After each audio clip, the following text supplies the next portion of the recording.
تو اس سلسلہ میں یہ چند ایک احادیث کی سیر آپ کو کراؤں۔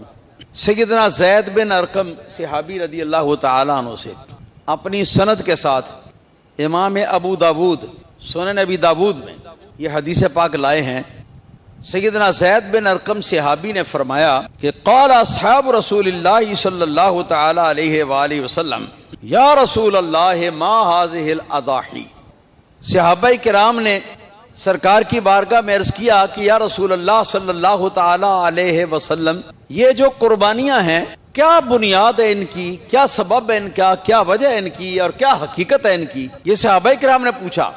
تو سرکار دو عالم صلی اللہ علیہ وسلم نے ارشاد فرمایا کہ سنت ابیکم ابراہیم، یہ تمہارے جد امجد حضرت ابراہیم علی نبینا علیہ الصلوۃ والسلام کی سنت جو ہے اس کی یاد کو تازہ کرنا ان قربانیوں کے ذریعے سے۔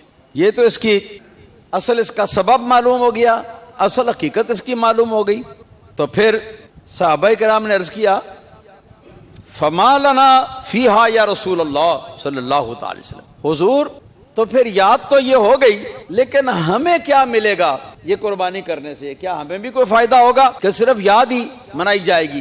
سرکار علیہ الصلوۃ والسلام نے ارشاد فرمایا بِكُلِّ شَعْرَةٍ حَسَنَةٍ، قربانی کے جانور کے بدن پر جتنے بال ہوں گے ہر ایک ایک بال کے عوض میں، ایک ایک بال کے بدلے میں تمہارے نامہ اعمال میں ایک ایک نیکی لکھی جائے گی۔ اب آپ اندازہ فرما لیں بال کتنے ہیں، کوئی گن سکتا ہے؟ بے حد و بے انتہا اتنی نیکی۔ یہ بالوں کے بارے میں فرمایا جن کے اوپر بال ہوتے ہیں۔ قالو فالصوف، صحابہ نے عرض کیا کہ حضور تو پھر وہ جانور کے جن کی جسم پر صوف ہوتی ہے، اون ہوتی ہے، پشم ہوتی ہے، ان میں ہمارے لیے کیا ثواب ہے؟ سرکار علیہ الصلوۃ والسلام نے ارشاد فرمایا کہ بِكُلِّ شَعْرَةٍ مِّنَ الصُّوفِ حَسَنَةٍ، وہ جو وول ہے نا اس کے ایک ایک ریشے اور اس کے ایک ایک بال کے عوض میں ایک ایک نیکی تمہارے نامہ اعمال میں لکھی جائے گی۔ اللہ ربی لا شریک لہ۔ یہ صحیح حدیث جو ہے اس کی روشنی میں قربانی کا ثواب جو ہے معلوم ہوا۔ دوسری حدیث حضرت عائشہ صدیقہ ام المومنین رضی اللہ تعالی عنہا فرماتی ہیں اللہ علیہ وسلم نے ارشاد فرمایا قربانی والے دن یعنی 10ویں ذو الحجہ کو حلال اور مطلوبہ جانور کی قربانی دینے یعنی اس کا خون بہانے، اللہ کی راہ میں اس کا خون بہانے سے بڑھ کر کوئی بھی اور عمل جو ہے اللہ تعالیٰ کی بارگاہ میں مقبول نہیں ہے۔ یہ ان لوگوں کے منہ پر ایک تھپڑ ہے جو کہتے ہیں جو جی دیکھو اتنے لاکھوں کی تعداد میں جانوروں کو یہ ذبح کر دیتے ہیں، اگر اتنے پیسے اکٹھے کر کے غرباء میں تقسیم کر دیے جائیں تو ان کا کتنا فائدہ ہو جائے۔ تو یاد رکھیے غرباء کی مدد کرنے کے اور بڑے مواقع ہیں۔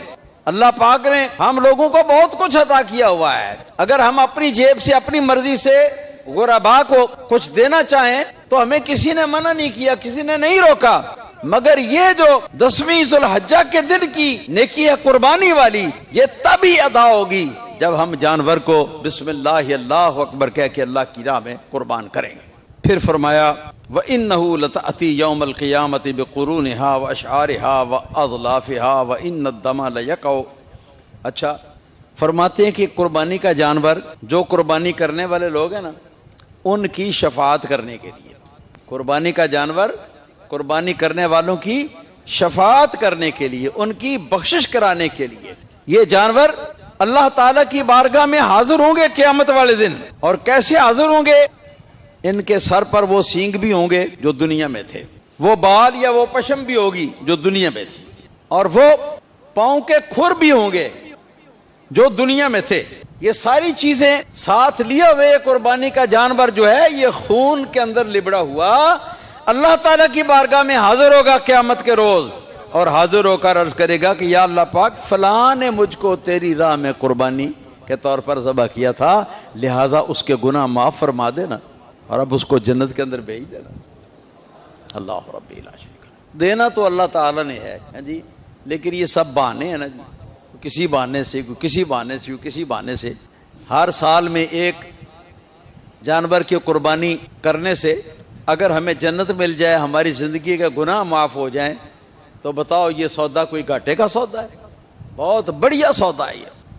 فرمایا وَإِنَّ الدَّمَ لَيَقَعُ مِنَ اللَّهِ بِمَكَانٍ قَبْلَ أَن يَقَعَ مِنَ الْأَرْضِ فَطِيبُوا بِهَا نَفْسًا. سرکار علیہ السلام نے ارشاد فرمایا, قربانی کے جانور کو جب ذبح کرو تو اس کے خون جب اس کا رواں ہوتا ہے تو وہ خون اس سے پہلے کہ خون جو ہے وہ زمین کے اوپر پہنچے, اس سے پہلے اللہ تعالیٰ کی بارگاہ میں وہ مقبول ہو جاتا ہے. اللہ تعالیٰ کی بارگاہ میں وہ قربانی پہنچ جاتی ہے اور اس کا اجر جو ہے وہ اس کے ادا کرنے والے کے لیے ثابت ہو جاتا ہے. حضرت ابو سعید خدری رضی اللہ تعالیٰ عنہ فرمایا کہ رسول اللہ صلی اللہ علیہ وسلم نے اپنی پیاری لخت جگر سیدہ فاطمہ زہرا رضی اللہ تعالیٰ عنہا سے ارشاد فرمایا, یا فاطمہ قومی وَأُضْحِيَتَكِ فَاشْهَدِي, اے فاطمہ اٹھو اور جہاں آپ کے طرف سے کسی جانور کی قربانی ہو رہی ہے وہاں پر جا کے اس کو قربان دیتے ہوئے دیکھو اور دل کے اندر فرحت اور خوشی محسوس کرو کہ میری طرف سے یہ قربانی اللہ تعالیٰ کی بارگاہ میں جا رہی ہے. تو عرض کیا کہ حضور اگر ایسا کروں گی تو کیا ملے گا مجھے؟ آپ نے ارشاد فرمایا کہ اے فاطمہ اس کے ہر قطرے کے بدلے خون کے جو کہ اس کی گردن سے بہے گا, ایک ایک خون کے قطرے کے بدلے یہ گزشتہ سارے کے سارے گناہ جو ہیں وہ معاف ہو جائیں گے.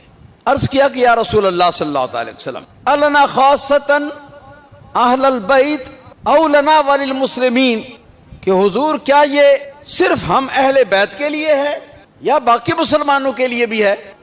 تو ارشاد فرمایا کہ بل لنا وللمسلمین, کہ یہ میری بیٹی ہمارے اہل بیت کے لیے بھی یہ ثواب ہے اور باقی جو مسلمان ہیں ان سب کے لیے بھی یہ ثواب ہے. ایک اور حدیث حضرت سیدنا امام حسن بن علی رضی اللہ تعالیٰ عنہ روایت کرتے ہیں, سرکار علیہ السلام نے ارشاد فرمایا کہ جو شخص دل کی خوشی سے تنگ ہو کر نہیں, پریشان ہو کر نہیں, دل کی خوشی سے اللہ تعالیٰ کی بارگاہ میں قربانی کے جانور کو ذبح کرے یا کرائے تو قیامت کے روز وہ قربانی کا جانور قربانی کرنے والے کے لیے دوزخ کی آگ سے حجاب بن جائے گا, حجاب بن جائے گا, یعنی دوزخ کے اور اس آدمی کے درمیان کھڑا ہو جائے گا اور اس آدمی کو دوزخ میں نہیں جانے دے گا.